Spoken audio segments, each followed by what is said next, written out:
Gold, trusted gold buyers. మీరు తాకట్టు పెట్టిన బంగారాన్ని విడిపించి ఈ రోజు ఉన్న మార్కెట్ ధరకు కొనబడను.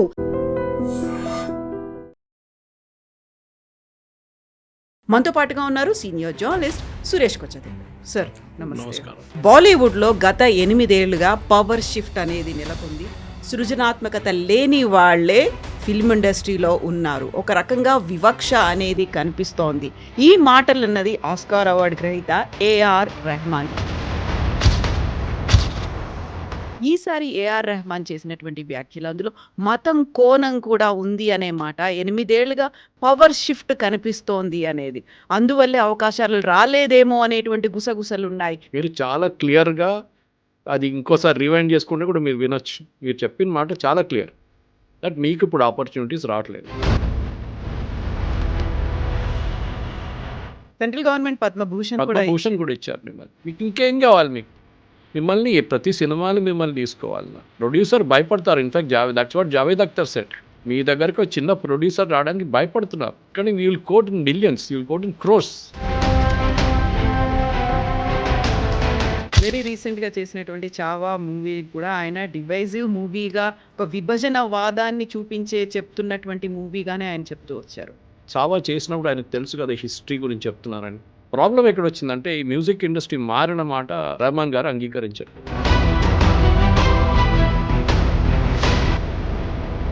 Ramayana is in the pipe line. అసలు మత వివక్ష గురించి అనుకున్నప్పుడు రామాయణ అనగానే ఎవరికి రిలేటెడ్ ఉంటుంది, బట్ ఇప్పుడు రెహమాన్ ఏ కమ్యూనిటీకి చెందినవాడు అనేది ఉంది. దాన్ని ఎలా తీసుకున్నారు? ఇక్కడే నన్ను నా రిలీజియన్ చూసి నాకు ఆపర్చునిటీ లేదు. రామాయణ్ చేసిన ప్రాజెక్ట్కి మీ రిలీజియన్ చూసి మీకు ఇచ్చారా? లేకుంటే మీ కెపాసిటీ చూసి, మీ అవుట్పుట్ చూసి ఇచ్చారా?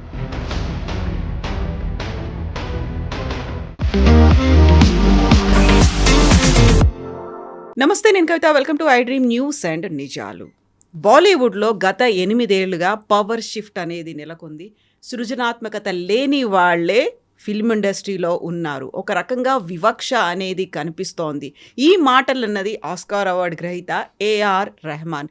నిజంగానే బాలీవుడ్లో ఫిల్మ్ ఇండస్ట్రీలో మతపరంగా వివక్ష చూపిస్తున్నారా? పెద్ద ఎత్తున అవుట్రైజ్ వచ్చిన తర్వాత భారతదేశం నాకు ఇల్లు, భారతదేశమే నాకు ఒక కుటుంబం లాంటిది అని దాన్ని మిస్ఇంటరప్ట్ చేశారు. మిస్అండర్స్టాండింగ్ జరిగింది అనేటువంటి మాటని ఏఆర్ రెహమాన్ ఎందుకు చెప్తున్నారు? యాక్చువల్గా ఈ మొత్తం ఎపిసోడ్ ఎందుకని ఇప్పుడు బయటకు వచ్చింది?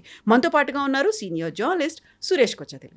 సార్ నమస్కారం. సో గతంలో మనం ఫిల్మ్ ఇండస్ట్రీ గురించి మాట్లాడుకున్నప్పటికీ ఈసారి ఏఆర్ రెహమాన్ చేసినటువంటి వ్యాఖ్యలు, అందులో మతం కోణం కూడా ఉంది అనే మాట, 8 ఏళ్లుగా పవర్ షిఫ్ట్ కనిపిస్తోంది అనేది, అందువల్లే అవకాశాలు రాలేదేమో అనేటువంటి గుసగుసలు ఉన్నాయి, బట్ నాకు మాత్రం డైరెక్ట్గా ఎదురైందని నేను చెప్పట్లేదు అనేటువంటి ఒక మాట.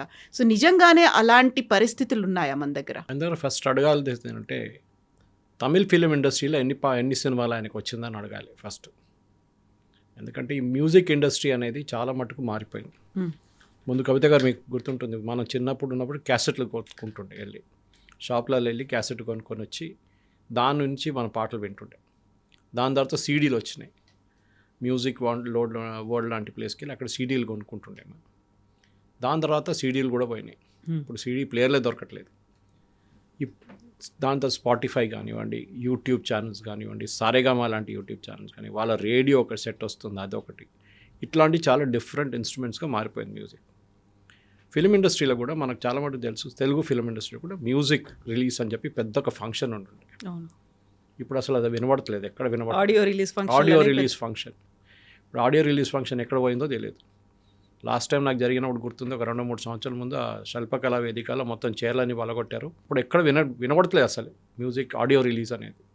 ఎందుకంటే ఇండస్ట్రీ మారిపోయింది. The way the music is delivered. ఒక ప్రొడ్యూసర్ ఆయన పరిస్థితి ఆలోచించండి. ఆయన పెట్టుబడి పెట్టేటప్పుడు సినిమాలో హీరోకి డబ్బులు, హీరోయిన్కి డబ్బులు, ఇదంతా production cost, post production cost, దానికన్నా ముందు మ్యూజిక్ సెట్ చేయడం, ఇదంతా ఉంటుంది. పెట్టిన పెట్టుబడికి కూడా రిటర్న్ రావట్లేదు. ఒక వారం కూడా సినిమా థియేటర్లో నడవట్లేదు. హౌస్ఫుల్ అని చూపిస్తారు కానీ మన అందరు తెలిసిందే సంగతి. ఇండస్ట్రీ మారిపోయింది చాలా మటు. ఏ టైంలో మన దగ్గర సి రామచంద్ర కానీ, ఆ టైంలో ఎస్డి బర్మన్ గారి అట్లాంటి మ్యూజిక్ డైరెక్టర్స్ నుంచి ఇప్పుడు చూస్తే మీకు మ్యూజిక్ డైరెక్టర్ కూడా గుర్తుండదు, పేరు అడిగితే మీకు తెలియదు. In fact Dhurandhar cinema music director నాకే తెలియదు, కానీ మ్యూజిక్ బాగుండేది నాకు తెలుసు అంతే. హక్ సినిమా కూడా నాకు మ్యూజిక్ డైరెక్టర్ ఎవరు గుర్తులేదు, కానీ పాటలు బాగుంది, నాకు నడిమిట్లా ఉన్న పాటలు బాగానే ఉంది, కానీ ఐ డోంట్ రిమెంబర్ ఇట్. ఒకసారి బయటికి వచ్చిన తర్వాత సినిమా థియేటర్ తర్వాత పాట ఏంటని నాకు గుర్తులేదు. కానీ ఇప్పుడు కూడా మీరు పాత తెలుగు సినిమాలు కానీ పాత హిందీ సినిమాలు ఇప్పుడు కూడా మీరు హమ్ చేసుకుంటారు అప్పుడప్పుడు, మీరు విన్నప్పుడు మీకు చాలా అంటే లిరిక్స్ అంత పవర్ఫుల్ ఉండే ఆ టైం. ఇప్పుడు మ్యూజిక్ ఎట్లా అయిపోయిందంటే డబ్బ లోపల రాలేసి కొట్టినట్లు ఉంటుంది మ్యూజిక్. ఇప్పుడు మీకు ఏం గుర్తుండదు, ఆ మ్యూజిక్ అనేది అసలు ఎవరు పట్టించుకోలేదు, పబ్లిక్ కూడా వినడానికి రెడీగా లేరు. సరే మన కార్లో డ్రైవ్ చేస్తున్నప్పుడు ఎప్పుడైనా ఏదైనా స్పాటిఫై పెట్టుకుంటాం, లేకుంటే ఎఫ్ఎం స్టేషన్ పెట్టుకుంటాం, లేకుంటే యూట్యూబ్ నుంచి ఏదైనా ప్లే చేస్తుంటాం. కానీ ఒక రెగ్యులర్ లాయల్టీ అని మ్యూజిక్కి పోయింది, ఎప్పుడో పోయింది అది. సినిమాలో ఒక ముందు ఒక మ్యూజిక్ అనగానే చాలా పెద్ద, కొన్ని సినిమాలు అయితే 8 పాటలు 9 పాటలు ఉంటుండే, ఇప్పుడు 1-2 పాటలు కనిపిస్తే కూడా చాలా పెద్దది అనమాట. సో ఆ పరిస్థితులు, ఆ ఒక సిచ్యువేషన్ నుంచి రెహమాన్ గారి స్టేట్మెంట్ ఇవ్వడం ఏంటి, ఇది నాకు ఫస్ట్ ప్రశ్న. ఎందుకంటే కమ్యూనల్ ఆయన ఒక ఓపెన్ డేట్ చెప్పలేదు, 8 సంవత్సరాలు అన్నారు. అంటే కరెక్ట్గా మోదీ గవర్నమెంట్ వచ్చిన తర్వాత ఉన్న సిచ్యువేషన్ అని చెప్తున్నారు అనమాట. అది కూడా ఎవరికి ఇంటర్వ్యూ ఇచ్చారు, బీబీసీ హిందీ, ఏషియన్ సర్వీస్. ఎవరు ఇంటర్వ్యూయరు, ఒక పాకిస్తానీ. అంత సెట్ ఇది. ఆయన ఒక దూరదర్శన్కో లేకుంటే మన భారతదేశంలో ఎన్నో ఛానల్ వాళ్ళకి ఇంటర్వ్యూ ఇవ్వకుండా ఒక ఇంటర్నేషనల్ ఆడియన్స్కి చెప్పారు ఈ మాట. ఆయనకు తెలుసు దాని ఇంపాక్ట్ ఎక్కడ ఉండబోతుంది అనేది. ఇప్పుడు దాన్ని వచ్చి నన్ను మిస్అండర్స్టాండ్ చేయడం ఏముంది, మీరు చాలా క్లియర్గా అది ఇంకోసారి రివైండ్ చేసుకుంటే కూడా మీరు వినొచ్చు. మీరు చెప్పిన మాట చాలా క్లియర్, దట్ మీకు ఇప్పుడు ఆపర్చునిటీస్ రావట్లేదు. ఇప్పుడు ఎట్లా అయిపోయిందంటే ఒక చాలా టాలెంటెడ్గా ఉన్న మనిషిని, ఫర్ ఎగ్జాంపుల్ ప్లంబర్ అని తీసుకుందాం. ఇప్పుడు మీరు ఒక ప్లంబర్ని పిలిచినప్పుడు ఒకటి వస్తే వాడు ఫస్ట్ వచ్చి నాకు 2,000 రూపాయలు కావాలంటే మీరు బార్గెన్ చేస్తారు అంతే. నెక్స్ట్ టైం అని బిలోవర్ మీరు you look for somebody at 1,000 rupees. ఇది నార్మల్ హ్యూమన్ సైక్. ఇది మ్యూజిక్ ఇండస్ట్రీ కూడా అట్లనే అయిపోయింది. వెరీ వెరీ రా ఫార్మాట్లో చెప్తున్నాను నేను. ఎక్కడ రోజా నుంచి మొదలైన ఏఆర్ రెహమాన్, దానికన్నా ముందు Indira he did, but the actual hit was Roja. ఆ టైంలో ఎవరు ఛాన్స్ ఇచ్చారు ఆయనకి, మణిరత్నం లాంటి వాళ్ళు ఛాన్స్ ఇచ్చారు. ఆయన గురువు ఎవరు, గురువు అని చెప్పలేను, కానీ ఆయన ఫస్ట్ పర్ఫామ్ చేసింది ఇళయరాజా గారు. ఇప్పుడు ఇళయరాజా గారు ఎక్కడున్నారు మ్యూజిక్ ఇండస్ట్రీలో, కానీ ఆయన పాటలు గుర్తుంటుంది మనకు.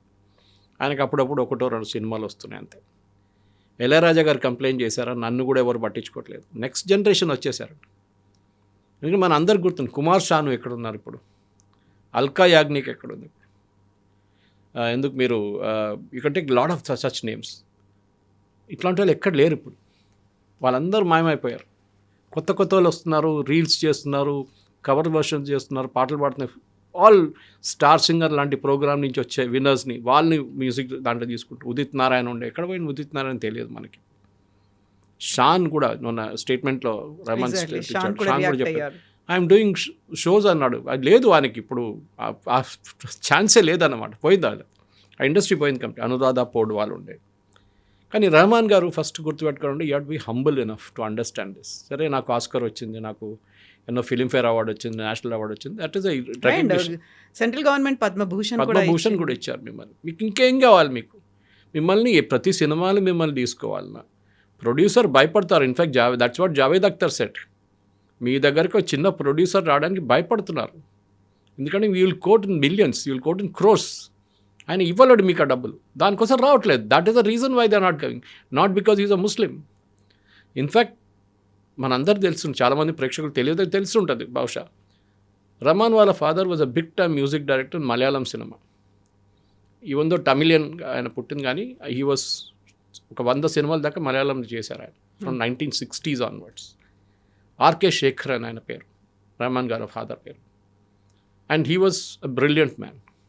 కానీ ఆయన డబ్బుల గురించి ఎక్కువ పట్టించుకోలేదు. Rahman is just the opposite, he is very money minded. అది బహుశా వాళ్ళ ఫాదర్ చేసిన దానికి ఒకసారి ఏదో ఇంటర్వ్యూలో అన్నారు ఆయన, నా ఫాదర్ చేసిన తప్పు నేను చేయను, నాకు డబ్బులు సంపాదించాలి, నాకు సొంతంగా నా స్టూడియో కావాలి.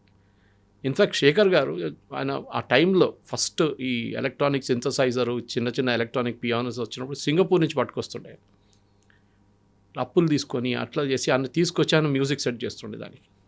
దాంతోనే ఆయన చాలా మటుకు టెన్షన్లో వచ్చి లాస్ట్ 43 ఏజ్లో ఆయన చనిపోయారు. Stress, purely stress. రెహమాన్ కూడా అంగీకరిస్తున్నారు, yes my father was under lot of stress. అక్కడిక్కడ అప్పు తీసుకున్నారు ఈ మ్యూజిక్ ఇన్స్ట్రుమెంట్స్ కోసం. లాస్ట్లో వాళ్ళ మదర్ ఆర్వి శేఖర్ గారు చనిపోయిన తర్వాత ఈ మ్యూజిక్ ఇన్స్ట్రుమెంట్స్ అన్నీ అమ్మడం మొదలుపెట్టారు. కొన్ని అయితే రెంట్కి ఇవ్వడం మొదలుపెట్టారు. అంటే ఫ్యామిలీ బతకాలి కదా. సో రెహమాన్లో అదొక కోపం ఉండే. One of the reasons why the family converted possible అది ఉండొచ్చు. ఎందుకంటే ఒక సూఫీ సెయింట్ వచ్చారంట వాళ్ళది, కరీముల్లా షా ఖాద్రీ అని చెప్పి. వాళ్ళ ఇన్ఫ్లుయెన్స్లో వచ్చి దే కన్వర్టెడ్ టు ఇస్లాం. మరి వాళ్ళ పర్సనల్ చాయిస్. ఇన్ఫ్యాక్ట్ వీళ్ళ మదర్ పేరు కస్తూరి శంకర్ అని ఉండే, Shekhar and Kasturi was her name. Kasturi and Shekhar got married in తిరుమలలో జరిగింది వాళ్ళ పెళ్ళి. ఆలోచించారు ఆ టైంలో. సో దాట్ డివోట్ హిందూస్ ఉన్న వాళ్ళు కన్వర్ట్ చేసుకున్నారు, ఇస్లాంకి వెళ్ళిపోయారు. బట్ వాళ్ళ ఫ్యామిలీలో అందరు కన్వర్ట్ కాలేదు. రెహమాన్ వాళ్ళ సిస్టర్ ఉన్నారు, ఐ థింక్ ఆ నేమ్ ఇస్ రేనా వాళ్ళ ఇద్దరు పిల్లలు they are Hindus. That is the best part. GV Prakash and Bhavanisri వాళ్ళు కూడా ఫిల్మ్ ఇండస్ట్రీలో, మ్యూజిక్ ఇండస్ట్రీలో they are good name in Tamil ఇండస్ట్రీలో. కానీ రెహమాన్ గారికి ఎందుకో ఈ ఒక రిలీజియన్ పిచ్చి పట్టింది సడన్గా. But we never objected to the fact that Khwaja పాడినప్పుడు ఎవరు వీ ఎంజాయ్డ్ ఇట్.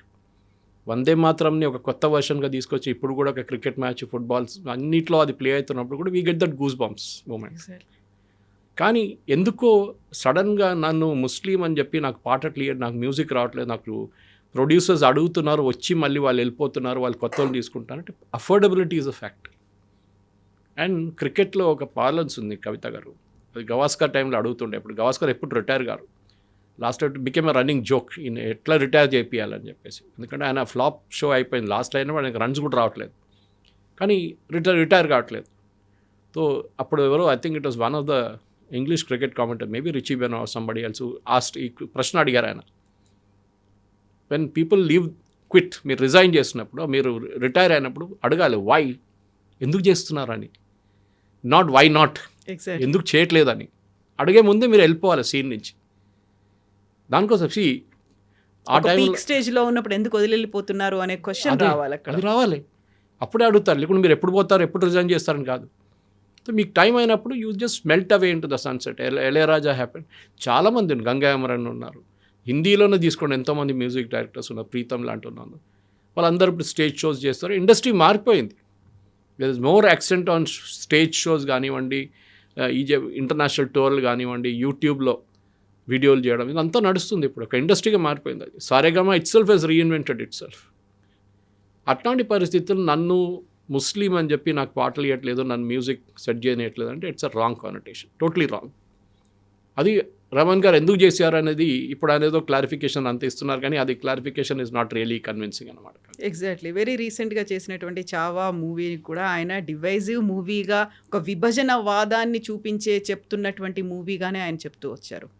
మనం చావా చేసినప్పుడు ఆయనకు తెలుసు కదా హిస్టరీ గురించి చెప్తున్నారని, ఆయన బీజీ స్కోర్ చేశారు దానికి. మీకు సినిమా గురించి may have a difference opinion, కానీ చూపించింది నిజమా కాదా అని ఫస్ట్ క్వశ్చన్. జోధా అక్బర్ చేసినప్పుడు అడిగారు, నిజమా కాదా చూపిస్తున్నారు. దట్ ఈస్ ఆల్ ఫ్యాబ్రికేటెడ్, అంత ఏం లేదు. Akbar was not handsome fellow, ఈ వాజ్ లింపింగ్ ఉండే, ఆయనకు ఒక కాల్కి ప్రాబ్లం ఉండే, ఈ was not good looking at all. కానీ చూపించింది ఏంటి మనకి, హ్యాండ్సమ్ హృతిక్ రోషన్ లాంటి వాళ్ళు వెరీ హ్యాండ్సమ్. అక్బర్లో హిందూ ఆమెని పెళ్లి చేసుకుంటున్నారు, ఇదంతా. బట్ అక్కడ ఎవరు మనం అబ్జెక్ట్ చేయలేదు. హిస్టరీలో పాసిబిలిటీ జరిగి ఉంటుంది, హిస్టరీలో అది ఉంది. So we accept as a matter of fact. Salman Khan, Shahrukh Khan, Aamir Khan వీళ్ళు ఫిలిం ఇండస్ట్రీ డామినేట్ చేస్తున్నప్పుడు, ఇప్పుడు అంత డామినేషన్ లేదనుకోండి, ఆ డామినేషన్ టైంలో మనం ఎప్పుడైనా అబ్జెక్ట్ చేశాము? వీళ్ళు ఏదైనా సినిమాలో, చాలా తక్కువ సినిమాలో వాళ్ళు ముస్లిం నేమ్స్ వాడారు, చాలా మటుకు హిందూ నేమ్సే ఉండేవాళ్ళు. వీ నెవర్ అబ్జెక్టెడ్ సెయింగ్ మీరు యు ఆర్ ముస్లిం గా, you should use only Muslim. That's film industry is a make believe industry. దాని ప్రకారం మనం పోతే ఆ ఫ్లోలో వెళ్ళిపోవాల్సిందే మనం. కానీ ఇక్కడ ఈ జరిగిన దానికి ఒక రిలీజియస్ యాంగిల్ తీసుకురావడం, and that too from a person like AR Rahman is very very చాలా డిసప్పాయింటింగ్ అనమాట.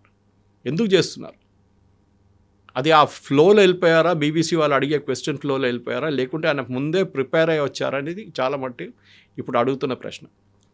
ఆయన పర్సనల్ లైఫ్లో కూడా చాలా మటుకు ప్రాబ్లమ్స్ ఉన్నాయి, మన అందరికి తెలిసింది. We never asked, industry never asked divorce ఎందుకు జరిగింది. His wife gave some statement, ఆమె ఇప్పుడు ఏదో లండన్లో ఉంటుందంటే మనకు తెలియదు. అది మనం ఎప్పుడు అడగక్కర్లేదు, ఎందుకంటే that is the personal life. అది ఒక లక్ష్మణ్ రేఖ ఉంటుంది, అటువైపు వెళ్ళకూడదు మనం అసలు. కానీ ఎప్పుడు ఇదే మాట ఉంటుంది Kavitha garu, this is there in every field. మీరు క్రికెట్ చూడండి, మీరు బ్యాడ్మింటన్ చూడండి, పివి సింధు, సైనా నెహ్వాల్. ఇప్పుడు సైనా నెహ్వాల్ ఎక్కడుందండి? She had achieved a peak వచ్చేసినప్పుడు అయిపోయింది అక్కడి నుంచి. లేదు నేను ఇంకా ఆడుతూనే ఉంటానంటే నోబడీ విల్ యాక్సెప్ట్. మీ పీక్ ఒక టైం ఉంటుంది. అది అంటే ఈవెన్ బాస్కెట్బాల్ తీసుకోండి, క్రికెట్ తీసుకోండి, యంగ్ ఏజ్లోనే మీరు పీక్ అయిపోతారు. దాని తర్వాత యూ స్టార్ట్ డ్రిఫ్టింగ్ డౌన్. మీరు ఎప్పుడు వెళ్ళిపోవాలో అప్పుడు మీరు ఆ ఇండస్ట్రీ నుంచి బయటకు వచ్చేసేయాలి. చాలామంది మ్యూజిక్ డైరెక్టర్స్ ఇప్పుడు కూడా మీరు చూడండి తెలుగు ఇండస్ట్రీలో చాలా తక్కువ ఉన్నారు. ఒక టైంలో లిరిక్స్ రాసేటోళ్ళే చాలా పెద్ద పెద్ద మేధావులు ఉన్నారు. ఆరుద్ర కానీ, శ్రీశ్రీ కానీ, పాడేటోళ్ళు ఘంటసాల, ఎస్పీబీ. కానీ ఇప్పుడు ఎవరున్నారు చెప్పండి? చాలా తక్కువ, హ్యాండ్ఫుల్ ఆఫ్ పీపుల్. ఎందుకంటే ఇండస్ట్రీ మారిపోయింది, ఆ ఫార్మాటే మారిపోయింది, ప్రజెంటేషన్ ఫార్మాట్. కొన్ని టైంలో 6 సాంగ్లు రికార్డ్ చేస్తారు, కానీ సినిమాలు 2 సాంగ్లే తీసుకొస్తారు. Because the director when sitting on the post production table ఆయనకి ఏమనిపిస్తుంది అంటే ఆ ఫ్లో పోతుంది, పాట వచ్చినప్పుడు we'll reduce it to 2 songs, fine. కానీ మార్కెట్లో 6 సాంగ్లు రిలీజ్ చేస్తారు. రిలీజ్ అంటే ఏంటి? క్యాసెట్ లేదు, నేను చెప్పినట్లు సీడీ లేవు, ఏం లేవు. It is only on YouTube, that's it. లేకుంటే ఏదైనా ఎఫ్ఎం స్టేషన్లో ప్లే చేస్తారు మీరు. ప్రాబ్లం ఎక్కడ వచ్చిందంటే ఈ మ్యూజిక్ ఇండస్ట్రీ మారిన మాట రెహమాన్ గారు అంగీకరించట్లేదు. మ్యూజిక్ ఒక పవర్ షిఫ్ట్ అనేది జరిగింది, అక్కడ క్రియేటివిటీ లేని వాళ్ళే రాజ్యం వెళ్తున్నారు ఫిల్మ్ ఇండస్ట్రీలో అనే ఒక మాట. ఎవరైనా క్రియేటివిటీ లేని వాళ్ళు తీసుకొచ్చి సినిమా చేస్తారా? ఈ ప్రాబ్లం కాంతారాలో వచ్చింది, మీకు గుర్తుంటుంది. కాంతారా రిలీజ్ అయినప్పుడు ఎంత పెద్ద గొడవ జరిగిందా? హిందుత్వ ఎలిమెంటు, దాంట్లో మేక్ బిలీవ్ చేశారు, దాంట్లో లేనిపోయిన బ్లాక్ మ్యాజిక్ లాంటి బ్లాక్ మ్యాజిక్ ఇక్కడ లేదు అక్కడ. But it is a art form. మా ఊర్లో ఉంది, నార్దర్న్ కేరళలో ఉంది, అది తెయ్యం అంటారు దాన్ని అక్కడ. That's another form is what you showed in upper Karnataka, దక్షిణ కర్ణాటకలో. అక్కడ ఇది అక్కడ జరుగుతున్న ఒక క్లాసికల్ ఆర్ట్ ఫామ్. అది దాన్ని కొంచెం ఒక ట్విస్ట్ ఇచ్చి చేసినప్పుడు దాంట్లో తప్పేముంది? ఆమీర్ ఖాన్ లార్డ్ శివాని టాయిలెట్లో 3 Idiots తిప్పినప్పుడు మనం ఎవరు తిట్టలేదు ఆయన్ని, ఎందుకు చేసామని చెప్పేసి. మనందరూ తెలుసు. చాలా కొంతమంది కోపం వచ్చింది, మీ రిలీజన్లో ఉన్న ఎవరైనా ప్రాఫిట్స్ చేస్తారంటే ఎవరు అడగలేదు అది. కానీ మనం because Hindu religion accepts it. Okay సరే, we laugh at our gods, మనం నవ్వుకుంటాం ఒక్కసారి, మంచిదే కదా, ఓకే తమాషాగా ఉంది కదా, చాలా బాగుంది అంటాం.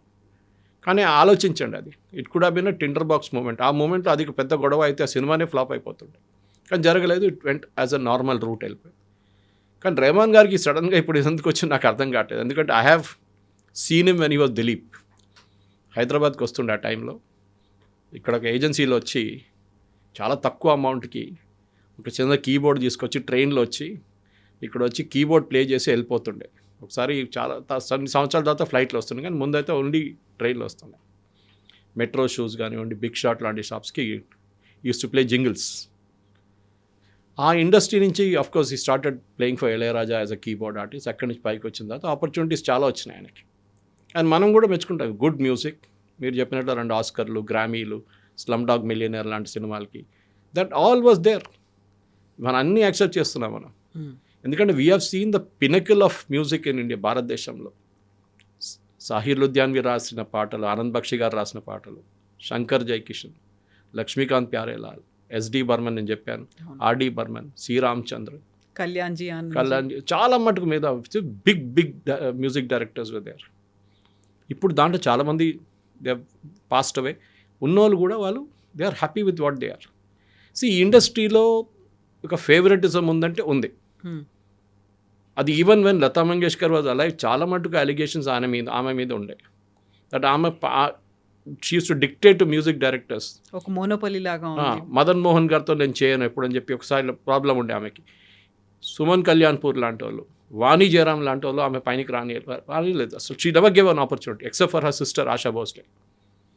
అట్లాంటి ఒక మోనోపలి ఉంది. దాని తర్వాత మనం చూసాం సడన్లీ అనురాధ పౌడ్వాల్ లాంటి వాళ్ళు, బికాస్ సడన్లీ గుల్షన్ కుమార్ గారు ఎంకరేజ్ చేయడం మొదలుపెట్టారు. తర్వాత గుల్షన్ కుమార్ హత్య జరిగింది. అది కూడా మ్యూజిక్ ఇండస్ట్రీలో పెద్ద ఒక పాలిటిక్స్. అది అందరూ తెలిసింది, ఎందుకంటే అక్కడ డీ గ్యాంగ్ ఇన్వాల్వ్డ్ ఉన్నారు. సినిమాల్లో ఈ బ్లాక్ మనీ కానివ్వండి, ఈ డ్రగ్స్ మనీ కానివ్వండి, హవాలా డబ్బులు పెట్టడం మొదలుపెట్టారు. ఇప్పుడు ఏమైందంటే లాస్ట్ ఒక 10-15 సంవత్సరాల కవిత గారు ఎవరు అబ్జర్వ్, ఈ ఇండస్ట్రీ కార్పొరేటైజేషన్ అయిపోయింది కంప్లీట్గా. ఒకసారి బీఆర్ ఫిల్మ్స్ ఉండే, యశ్ చోప్రా ఫిల్మ్స్, ఇప్పుడు అందరూ కంపెనీలు తయారు చేసుకున్నారు. అది ఎవరైనా ఉండేవాడు, కరణ్ జోహార్ ఉండొచ్చు, బాలాజీ టెలిఫిల్మ్, ఎక్తా కపూర్ ఉండి, వీళ్ళందరూ they form companies, corporate companies. వాళ్ళు బ్యాలెన్స్ షీట్ చూస్తారు.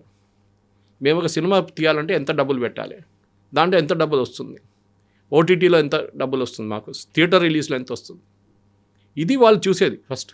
అండ్ న్యాచురల్లీ కాస్ట్ కటింగ్ ఉంటుంది, ఎంత తక్కువ చేయొచ్చు అంత cost cutting తగ్గిస్తున్నారు.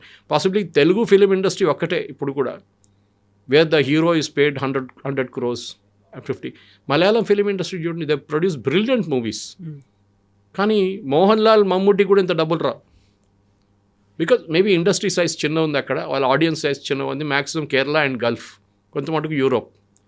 Telugu film industry బహుశా ఇంకా పెద్దగా ఉంటుంది, చాలా మటుకు ఆడియన్స్ నార్త్ అమెరికాలో ఉంటారు, అక్కడ కలెక్షన్ బాగుంటుంది అని చెప్పి ఎక్కువ కానీ ఇప్పుడు కూడా చూడండి, ఇప్పుడు రెమ్యునరేషన్ ఇవ్వలేకపోతున్నారు.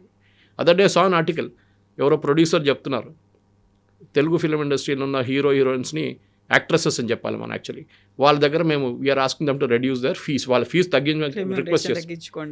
ఎందుకు లేకుంటే ఇట్ వోంట్ వర్క్అవుట్. ఒక్క వారం కూడా సినిమా హౌస్ఫుల్ నడవదు మీకు థియేటర్లలో. ఇప్పుడు దురంధర్ ఈజ్ అన్ ఎక్సెప్షన్. అది వచ్చినప్పుడు ఇంకా పెద్ద గొడవ జరిగింది, నేషనలిజం, మ్యాషోయిజం, హిందూ ఇది, ఇస్లాం బ్యాషింగ్, ఇస్లామాఫోబియా జరిగింది, పాకిస్తాన్లో జరుగుతుంది, చూపించాం. I give an audience example మీకు. ఈ దురంధర్ వచ్చి ఒక 3 వారాలు 4 వారాల తర్వాత ద సినిమా ఇక్కీస్ అని ఒక సినిమా వచ్చింది, బేస్డ్ ఆన్ అరుణ్ ఖేత్రపాల్స్ లైఫ్. నేను కూడా వెళ్ళాలనుకున్నాను. రివ్యూ చదవగానే నాకు కూడా అనిపిస్తుంది ఎందుకు వెళ్ళాలి సినిమా, దాంట్లో పాకిస్తాన్ని హీరోస్గా చూపిస్తున్నారు, పాకిస్తాన్ ఆర్మీ చాలా మంచి వాళ్ళని చూపిస్తున్నారు, మనం తప్పు చేసామని చూపిస్తున్నారు 71లో అని రివ్యూ చదివాను. కొంతమంది అడిగాను సినిమాకి, వాళ్ళు అన్నారు Suresh you will not like it, మీరు వెళ్ళొద్దు. Word of mouth is very important. Dhurandhar లాంటి సినిమాకి I think more than publicity word of mouth. ఎందుకంటే ఇప్పుడు సినిమా రిలీజ్ చేయాలంటే కూడా మార్కెటింగ్ దాంట్లో చాలా పెద్ద కాంపోనెంట్. మ్యూజిక్ చేసిన వాళ్ళు వెళ్ళి స్టూడియోలో కూర్చొని మాట్లాడతారు, the actor and actresses will go and sit in the theatre, డైరెక్టర్తో కూర్చుంటారు, ఏ స్టూడియోకి వెళ్ళాలి, ఇదంతా నిర్ణయించేది ఒక పెద్ద పిఆర్ గ్యాంగ్ ఉంది ఒకటి. వాళ్ళు డిసైడ్ చేస్తారని ఎట్లా మూడ్ సెట్ చేయాలి, ఇది ఎప్పుడు రిలీజ్ చేయాలి, ఏ థియేటర్లో రిలీజ్ చేయాలి, ఏ ఓటీటీ ప్లాట్ఫామ్లో వెళ్ళాలా, ప్రైమ్లో వెళ్ళాలా, నెట్ఫ్లిక్స్లో వెళ్ళాలా, జీ5లో వెళ్ళాలా, ఇదంతా ఒక కమర్షియల్ అయిపోయింది. And A R Rahman making an acquisition, నాకు అది I just won't take it. ఎందుకంటే మీరు ఎందుకు చేస్తున్నారు, అది రెహమాన్ గారు అడగాల్సింది. Now you're making an excuse saying నన్ను మిస్అండర్స్టాండ్ చేశారు. బట్ ఇక్కడే మిస్అండర్స్టాండ్ చేశారు అన్నప్పుడే ఆయన చేసినటువంటి అలిగేషన్స్ 8 yearsలో అనుకున్నప్పుడు లాస్ట్ ఇయరే కదా చావాలంటే ఒక బిగ్గెస్ట్ బ్లాక్ బస్టర్ హిట్ వచ్చింది. ఆ తర్వాత Ramayana is in the pipe line. అసలు మత వివక్ష గురించి అనుకున్నప్పుడు రామాయణ అనగానే ఎవరికి రిలేటెడ్ ఉంటుంది, బట్ ఇప్పుడు రెహమాన్ ఏ కమ్యూనిటీకి చెందినవాడు అనేది ఉంది. దాన్ని ఎలా తీసుకున్నారు, ఇక్కడే డిఫరెంట్ ఒపీనియన్ వినిపిస్తుంది కాబట్టి ఆయన తొలగించండి అనేటువంటి మాట కూడా సోషల్ మీడియాలో వస్తుంది కదా. దట్స్ న్యాచురల్లీ, బికాజ్ ఆయన చెప్పిన మాట అదే కదా, నన్ను నా రిలీజియన్ చూసి నాకు ఆపర్చునిటీ లేదు. రామాయణ్ చేసిన ప్రాజెక్ట్కి మీ రిలీజియన్ చూసి మీకు ఇచ్చారా, లేకుంటే మీ కెపాసిటీ చూసి మీ అవుట్పుట్ చూసి ఇచ్చారా, అది చాలా ఇంపార్టెంట్. ఎందుకంటే forget his name, the Jewish composer, he is there in this unsimilar, ఆయన ఉన్నారు, is a Jewish, Rahman is a Muslim. అడిగారు ఎప్పుడైనా, హరే నేను పని చేయను పో, గాజా ఉండి అదే జరిగింది ఇది జరిగిందని కాదు. మ్యూజిక్ ఇస్ మ్యూజిక్ అంతే. మన దగ్గర ఖయామ్ చాలా మటుకు ముస్లిం మ్యూజిక్ డైరెక్టర్స్ ఉంటాయి. అట్లాంటి మనుషున్నప్పుడు మనం ఎప్పుడు అడగలేదే. Mohammed Rafi was a great singer, we never asked him his religion, మీరు ఏ రిలీజన్ నుంచి వస్తున్నారు, ఏ పాటలు పాడుతున్నారు. సాజిద్ నవీద్ అనుకుంటాను ఆయన కూడా ఉన్నారు, Sajid Naveed. See, there are lot of Muslims who sang in this, and that is the most best part. కానీ ఎప్పుడు మనం వెళ్ళి మీ రిలీజన్ ఏంటి, మీరు ఎందుకు చేస్తున్నారు, వై ఈజ్ మేకింగ్ అలిగి, you are out priced yourself in the market. మీ మార్కెట్లో మిమ్మల్ని వాళ్ళు తీసుకోలేకపోతున్నారు. ఐపీఎల్ లాగా మీరు ఒక రేట్ క్రాస్ చేసి మిమ్మల్ని తీసుకోరు వాళ్ళు, you are out of the market totally. అది ఏ ఇండస్ట్రీ అయినా అంతే, సినిమా ఇండస్ట్రీ అని ఒకటే కాదు, ఈవెన్ క్రియేటివ్ ఇండస్ట్రీ చూడండి, if you are out priced అనగానే మిమ్మల్ని పక్కన పెట్టేస్తారు వాళ్ళు, మీరు ఎంత పెద్ద మంచి అయినా కావచ్చు. కానీ అట్ ద సేమ్ టైం కొంచెం హంబుల్గా ఉండాలి, ఎందుకంటే ఈ ఇండస్ట్రీ మీకు ఆపర్చునిటీ ఇచ్చారు, ఈ ఇండస్ట్రీ మీరు ఇక్కడ దాకా తీసుకొచ్చారు మిమ్మల్ని. దాని తర్వాత ఇదని చేసిన తర్వాత నన్ను పక్కన పెట్టేస్తున్నారు, నాకు ఆపర్చునిటీ ఇవ్వలేట్లు. ప్రొడ్యూసర్ నన్ను వచ్చి కలిసి దాని తర్వాత వారం తర్వాత చూస్తే చైనీస్ విస్పర్స్ లాగా నాకు రూమర్స్ వస్తున్నాయి దట్ ఇది నన్ను తీసుకోలేదు, ఇంకోరిని తీసుకున్నాడు, he is not creative. How do you determine creativity? అదొక క్వశ్చన్ ఉంది. ఇప్పుడు మీ ప్రోడక్ట్ అమ్మాలంతే, అది మీరు షూ అమ్ముతున్నారా, టీవీ అమ్ముతున్నారా, కార్ అమ్ముతున్నారా అని టెలివిజన్ ఫీల్డ్లో, అడ్వర్టైజింగ్ ఫీల్డ్లో అది ఉంటుంది. మ్యూజిక్ కూడా అంతే, it has to add colour to the cinema, ఒక అడ్జంక్ట్ అన్నమాట సినిమాకి. ఇది ఇప్పుడు అది కాకుండా నా మ్యూజికే ఉండాలి, నేనే చేయాలి, sorry, it doesn't work like that. And Rahman garu ఈ షుడ్ రియలైజ్ దట్ సో లోకం మారిపోయింది. Entire film industry has change, especially last correct అని చెప్పినట్లు లాస్ట్ 8 years అంటే లాస్ట్ 5 years కూడా. వేరే ఓటీటీ రిలీజ్ మీకు ఎక్కువ డబ్బులు ఇస్తాయి సినిమా థియేటర్ రిలీజ్ కన్నా.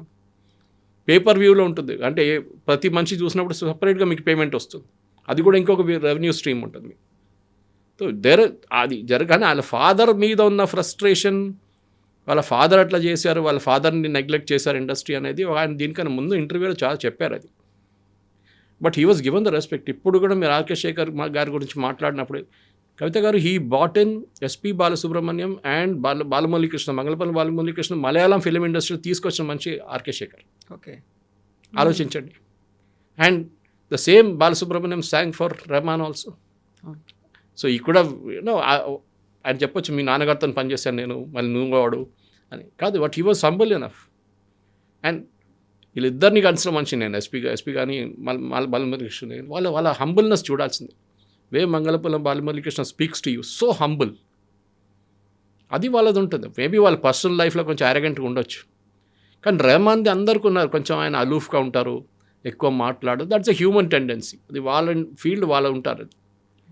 ఎస్పీబీ అని ఉన్నారు, he is not trained in classical, but Shankarabharanam లాంటి సినిమాలో ఆయన ఈ sang such beautiful songs without being trained classical singer.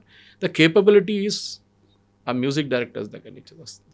అదే కదా ఆ టైంలో ఉన్న డైరెక్టర్స్ దగ్గర నుంచి వాళ్ళ కేపబిలిటీలు ఉంటుంది.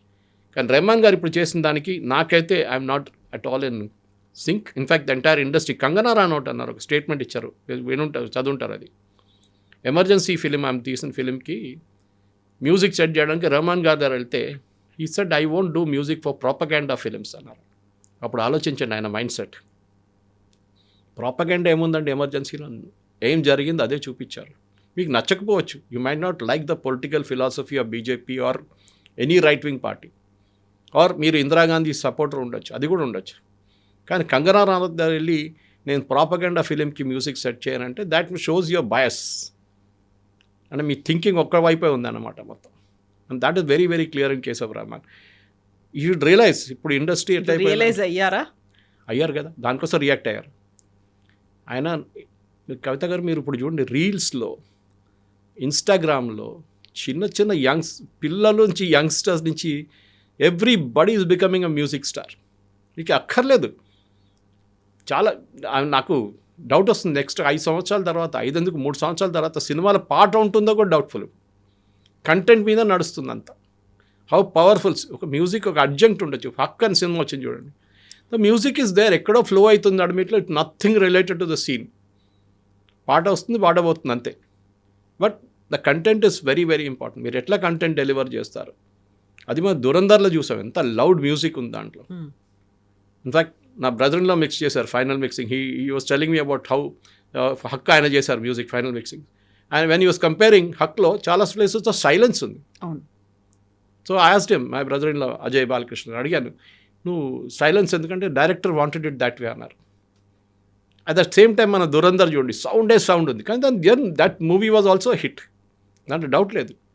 So it is up to the music director. అది రెహమాన్ గారు చావాక్ స్కోర్ చేసినప్పుడు వీ నెవర్ ఆస్క్డ్ హిమ్ మీరు ఎందుకు చేశారు ఇట్లా అని చెప్పేసి, బికాస్ ఆయన చాలా మంచిగా Slumdog Millionaire and all the classics, no doubt about it. కానీ ఒక టైం అయినప్పుడు you should hang up your boots అంటారు ఇంగ్లీష్లో. ఆ బూట్స్ పక్కన పెట్టి, okay I had a good life, మంచిగా సంపాదించుకున్నాను, now let me relax, I will now ఏం చెప్తారు అప్పుడెప్పుడైనా ఒక సంవత్సరంలో ఒక సినిమా చేయడము, లేకుంటే ఈ చెప్పినట్ల వెళ్ళి ఏదైనా కాలేజ్లో టీచ్ చేయడం, అది ఉండాలి. అది కాకుండా ఇట్లాంటి లోడెడ్ పొలిటికల్ స్టేట్మెంట్ చేసేది ఐ థింక్ చాలా తప్పు చేస్తారు. Yes sir, thank you so Thank much. you very much. Thank you. And for more videos, Please subscribe to iDream. Please subscribe to iDream. Please subscribe iDream. And please subscribe to iDream. For more videos, subscribe to iDream. please like, share and subscribe to the channel. Congratulations, iDream. Subscribe to iDream. Subscribe to iDream. So subscribe to iDream Media. iDream team andarki huge congratulations. Please subscribe iDream Media. Please subscribe to iDream. Subscribe iDream. Please subscribe to iDream. iDream అంటే నా కళల ఛానల్ను subscribe చేసుకున్న నోరు తిరుగుతలేదు, మీరైతే గంట గుర్తు కొట్టండి. For more such videos, please subscribe to iDream. Subscribe to iDream. Please subscribe to iDream. Please subscribe iDream Media. Please do subscribe to iDream. Please subscribe to iDream Media. For best entertainment and information, please subscribe iDream. And don't forget to subscribe to iDream.